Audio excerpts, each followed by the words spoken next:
going on, guys? Ahmed here, back with another video. Here to give you all a bit of a kind of a quick stack of reviews, right quick. There was a lot of albums that I missed in the tenure while I was at school, and some albums that I wanted to just talk about a little bit because there are New York albums from New York artists and could be considered for a top 10. And you can kind of see which ones will probably be considered for a top 10 as we go along with this. Let's get into it. So the first album we're going to talk about is It's My Time by Ron Suno. Ron Suno, drill rapper from the Bronx.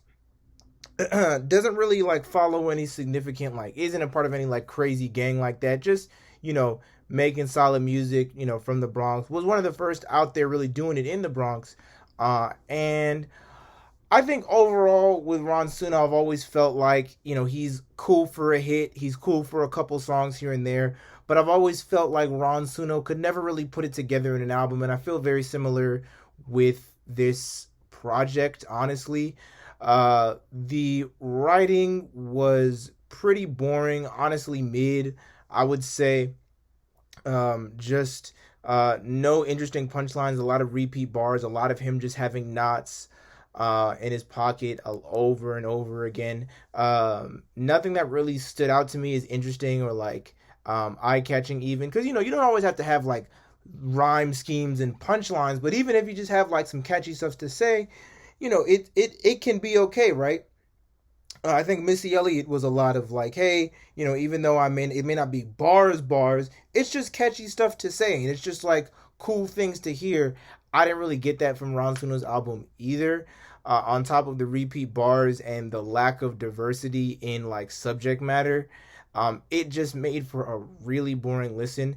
The flows I'm a bit weird on because on one hand, there were certain moments where I really enjoyed his tempo, and Ron Suno's got such a commanding voice. And such a unique voice that I generally really enjoy what he has to offer flow-wise and just artist performance-wise in general. But there was certain moments where he was clearly rapping a little bit faster than the beat, as well as that really awful Drifting Away song where he was trying to sing that just did not work whatsoever. And so I'm just going to go ahead and give him a good. Most of the stuff was in pocket and enjoyable, but there was definitely weird dips in quality that I noticed that kind of prevent it from being a great. When it comes to the features, this is a mid. I just feel like there are some really good features on here, such as Shy EK and Asian Doll, who absolutely stole the show, as well as Ross Swish, who absolutely stole the show. But there was also some mediocre features, such as Sea Blue on Medulla, which is one of my favorite songs off the album. It was a song released prior to the album coming out, and definitely something that I really enjoyed. I really liked Medulla. There was the artist Zay Muna, that really kind of ruined the song, What They Gonna Say, which was kind of unfortunate because I really did like the beat and where Ron Suno was going with that. And so I felt like the features were overall pretty inconsistent, but there were some highlights such as Ross Swish and Asian Doll, as I said earlier. So definitely a mid for the features. Musical execution, I'm gonna go ahead and give it a good. I think that like, well, maybe good, between good and mid, honestly. I think the biggest problem musical execution wise with this album is not only is it one note in the context of itself, in that like, each song sounds very similar to the prior song, the way that he approaches each song sounds very similar. But also, I think the landscape of drill is so oversaturated at the current moment that like you really have to bring something new, or it's really gonna hurt you. Like as a artist in New York, if you're just kind of doing the drill sound and not bringing your own flair to it, it really kind of can hold you back a little bit. And Ron Suno just kind of doesn't really do anything new or interesting with the drill sound beyond a couple of the production choices that he does. And so overall, the musical execution was just okay. And also, it doesn't like, in the context of New York music, this album is definitely feeling like it's going to get lost in the shuffle.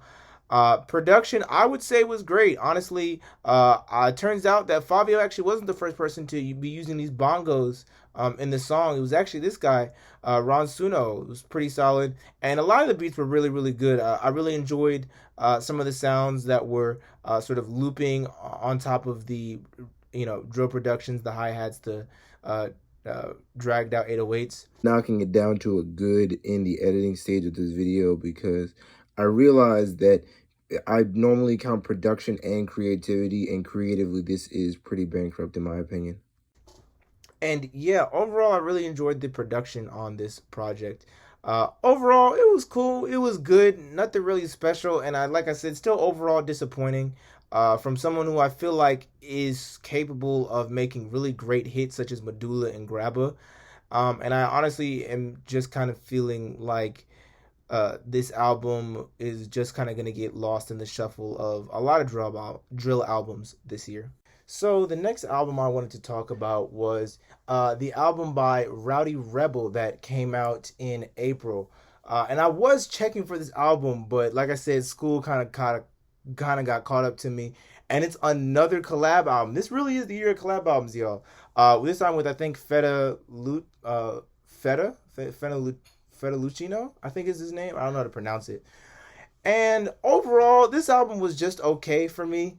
I didn't have really like super strong feelings towards it. The writing is definitely the strongest portion of the album. Super focused. Some witty punchlines here and there, not nothing like crazy. But there was a surprising amount of lyrical focus from song to song. He really stuck to each thing. Whether it be the love songs, like Late Night or Shake, the more like deep and emotional tracks such as the Family song, or the more drill centric just hit songs like Twin, Hide and Seek, and what I think is the best song on the album, which is Splash, which I really think is like the best moment of their chemistry on the entire project. Overall, like I said, just lyrical focus, fun, witty lines here and there.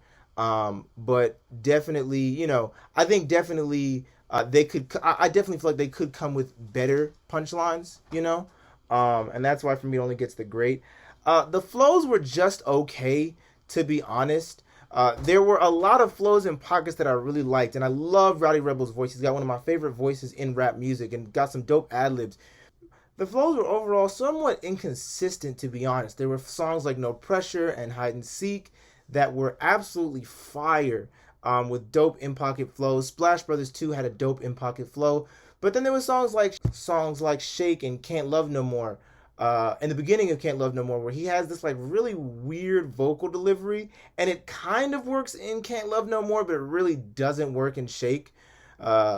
And so yeah, overall the flows were a bit it was a bit all over the place. That's why I kind of gave it the good, because I think overall it was a solid effort, and there was definitely more good flows than bad. This is also where I feel like to a certain extent the record kind of like dips off in quality a little bit, because I feel like in the beginning the flows was really hitting. Towards the end, when we get to Family Over Everything and Know About Us, the flows really kind of take a nosedive, and I really didn't like that final song with the feature who wasn't Fetty. By the way, y'all may see on the album that there was some bonus tracks. I'm not gonna count those. The way that I normally do this kind of thing is like for deluxe albums and stuff. Is like if there's less than 3 songs, if there's less than 3 songs, what I'll do is if they enhance the album, like in the case of 2000, I'll count it towards the album. But if it like hurts the album, then I just won't count it, just to help give everybody a fighting chance. So like Paris versus Tokyo was trash, and so I'm not gonna count that for the Bible. And similarly here, the bonus songs were all pretty terrible in my opinion, so I'm just not really gonna count those towards the album. But even still, that song that was sandwiched in between the bonus songs was another one where the flow was pretty mediocre, if I'm going to be honest. And overall, that was kind of how I felt about the flows overall. Some of them, like I said, super compelling, super interesting, but there were certain times where he was rapping off beat or using very slow flows that just didn't work, or were just very trendy and like not really like didn't really stick. Or I should say not trendy, but very like typical. Very like typical basic flows is what it felt like. The production was honestly kind of mid, and this is, I think, one of the most biggest disappointments.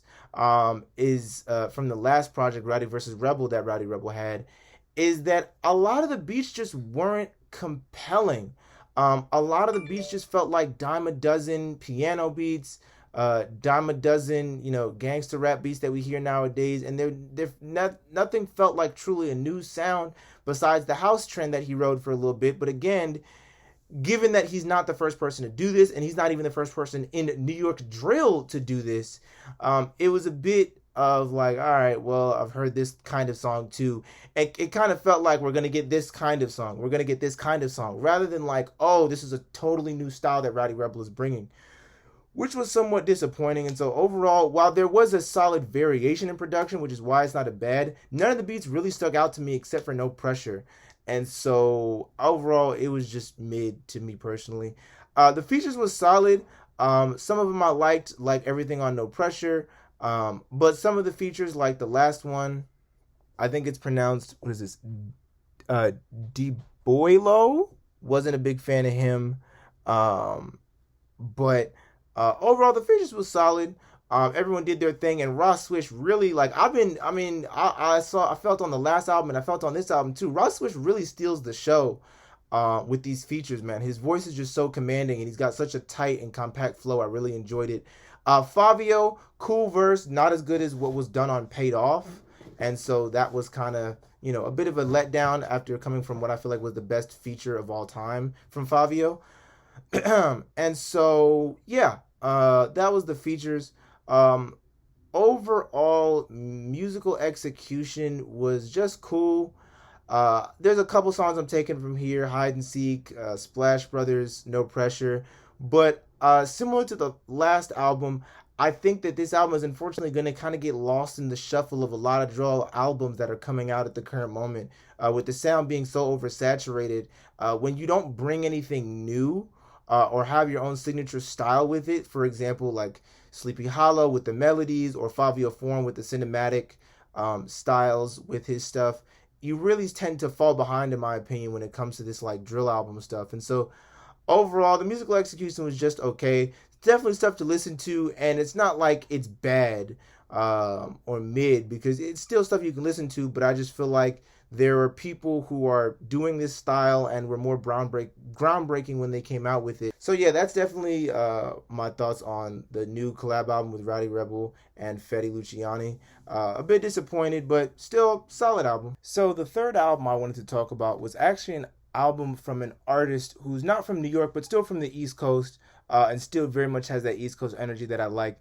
Name is Millie's. Came out with an album called Blanco 6. Millie's is someone who I've wanted to introduce to the channel for a long time. He's one of the artists that, in a weird way, I sort of describe as perfect. Obviously, no rapper is like absolutely perfect, but there's a certain ilk of artists, if you will, for my money at least, that really have the ability to make incredible sounding music while also being really, really good rappers. Jid is one of those people. Lotto from Atlanta, Lotto is one of those people who I feel like is a really like phenomenal rapper, but also is able to make great music. Fabio a little bit is that for me, especially at this point in his career. And not only phenomenal, but music that I and find myself enjoying. But I've never really listened to a Millie's project. Millie's falls into that sort of same ilk, but I've never listened to a Millie's project. So I wanted to see what it was like to listen to a Millie's project. And all in all, it was pretty good, I have to say. I listened to all of Blanco 6, 18 tracks. The writing was really great. Millie's obviously is an incredible rapper and storyteller, and he's just very compelling with the words that he uses and the way that he really pours his heart out on tracks. He's a very vulnerable artist who isn't ashamed to get into the dirt that he's done, but also brings this sort of somber tone to his pain in the street life that I think is really, really interesting, and somewhat refreshing, with all these people who I feel like, to one extent or another, kind of glorify violence in their communities.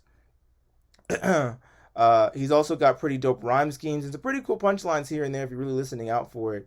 But really, really, I think that lyrical potency and just like cool, enjoyable, meaningful lines, I feel like, is what Millie's is really good at. and that's sort of present all throughout the album. The reason why it only gets a great from me though, and you're gonna see this pop crop up a lot when I talk about this album, is that like a lot of the songs tended to blend together a lot of the time, and I don't think that's necessarily due to a lack of lyrical focus song to song, because I think that the album, each song did have a lyrical focus, but I think that a lot of songs seemed to tread the same subject matter consistently, and that was kind of a bit of the downfall lyrically with this project. And so in the future, I feel like I would love to see Millie sort of on a shorter record, because I feel like this was a bit of a longer record, which again sort of plays into the monotony, but also really either sort of truly divide his records and like get laser focus on the lyrical on what we're going to focus on track to track, or expand his subject matter a bit outside of just the street shit and the romantic shit, which is like the common kind of pipeline I feel like for a lot of rappers, is like 60 to 70% like street songs, and then like 3 to 4 romance songs, or like 20 30% romance songs, whatever. And I feel pretty similarly about the production. Really great beats, enjoyable samples, a couple of drill beats in there as well. Enjoyed hearing those. But especially because this was a very vulnerable album, and a very heartfelt album. A lot of the beats began to sort of blend into each other. A lot of the sort of somber Drake-ish vocal samples, Drake slash Lil Durk vocal samples, that he kind of was using, and the piano beats as well. And while none of the beats were bad, and I overall really like from song to song, I really actually find myself enjoying a lot of the production on the album. Again, similar to the writing, this really only gets a great, despite the majority of the beats being amazing, because they kind of treaded the same ground. And this kind of all kind of comes together to be a musical execution being just okay. And the main thing, the reason why I'm so harsh with the musical execution, although good isn't harsh, is that I feel like the album kind of left me with a singular emotion the entire project, and and kind of left me in a similar feeling the entire project. There were, especially when you get to the latter half of the album, stuff isn't really feeling fresh or new, and I found myself not necessarily looking forward to each song as the album progressed, because it just felt like a carbon copy of the last one. Again, all great songs, and musically, his singing and vocalization was super, super strong, and his choruses were great, but when each song is evoking the same emotions out of you, it gets a bit boring. Uh, Flows and vocals. So Millie's does engage in a little bit of, I would say, crooning, and it's the kind of crooning that I personally really enjoy. And Dirk does this a little bit too, where you kind of vocalize what your voice already is, and so you don't take too many sonic risks, and you sort of just again add a little bit of melody to what your vocal style already is, if that makes sense. And it was super, super strong, super, super enjoyable to listen to. And he also has a really unique voice, can switch up the flow a lot of the time, which was also super dope to hear.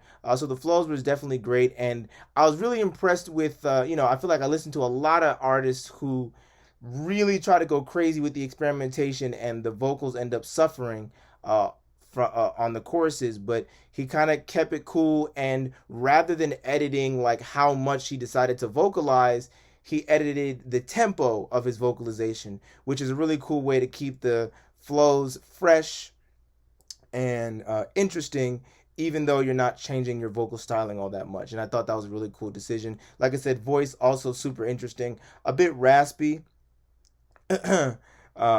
and but really contributes to the overall picture that he paints when he's rapping, and especially his delivery here really felt like it suited the subject matter. overall, I enjoyed all the features except for Sada James. I just really didn't really his vocals weren't really enjoyable to me. But similar to the last record I was talking about with Rock Marciano, a lot of this is spitters. A lot of this is people who I feel like bring a very similar vibe to Millie's and therefore didn't really add that much to the record. And so while their performances were all really, really strong, it didn't feel like sonically they brought anything new. Even though they come from very different eras, they all kind of had a, between Jadakiss or G Herbo, they all sort of had this rasp to their voice. G Herbo, I mean not G Herbo, Jadakiss obviously legendary lyricist, uh, but all of them kind of bringing this like decent amount of lyricism, solid flow, but didn't really add much that I feel like Millie's couldn't have done by himself, right? And so, yeah, overall, the project was great, man. The project was really great, and I definitely implore you all to check it out because I really enjoyed the listen. But I think I would really love to see a more diverse sound coming from Millie's in the future. Yeah. And the final album I wanted to talk to is by two artists who I definitely want to introduce onto the channel. They're two people who, while they may not themselves be from New York, they absolutely impacted the New York sound a lot, and that is Central C and Dave, and their new project, Split Decision. And I'm kind of weird on this one because I do like it. The writing is genuinely great, with compelling lyrics, witty punchlines, and a lot of different styles of rapping. Whether it be that more grimy, murderous shit on UK, the deepness of our 25th birthday, or the sort of like mainstream beach time summer hits of Sprinter and Trojan Horse. They lyrically really tie everything together really interesting, and have a decent like and diverse set of lyrical content. Production wise, it was alright. It was cool. It was standard. There wasn't anything crazy. I was definitely hoping to hear them rap on like a traditional drill beat overall, but we didn't get that. But that's okay. And the grind beats were still cool. And so yeah, the production was definitely just alright. The flows and chemistry were pretty good too. Uh, their chemistry was honestly like really really good, and I mean they've rapped together before, and this was no different. Came through coming back and forth, especially I like their chemistry on Sprinter.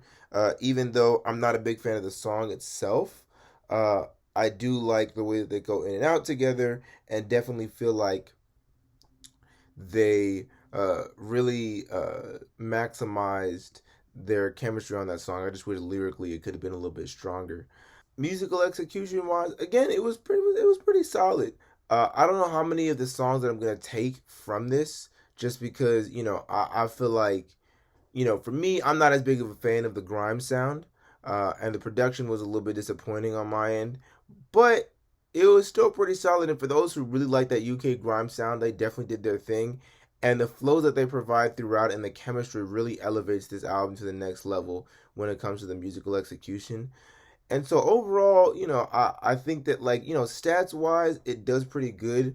But I think overall, I'm still kind of disappointed with the record for the simple fact that like this is like two UK legends. Like, in my opinion, it's like Stormzy, Dave, and Central C, kind of like we have like Kendrick, Cole, and Drake. You know what I mean?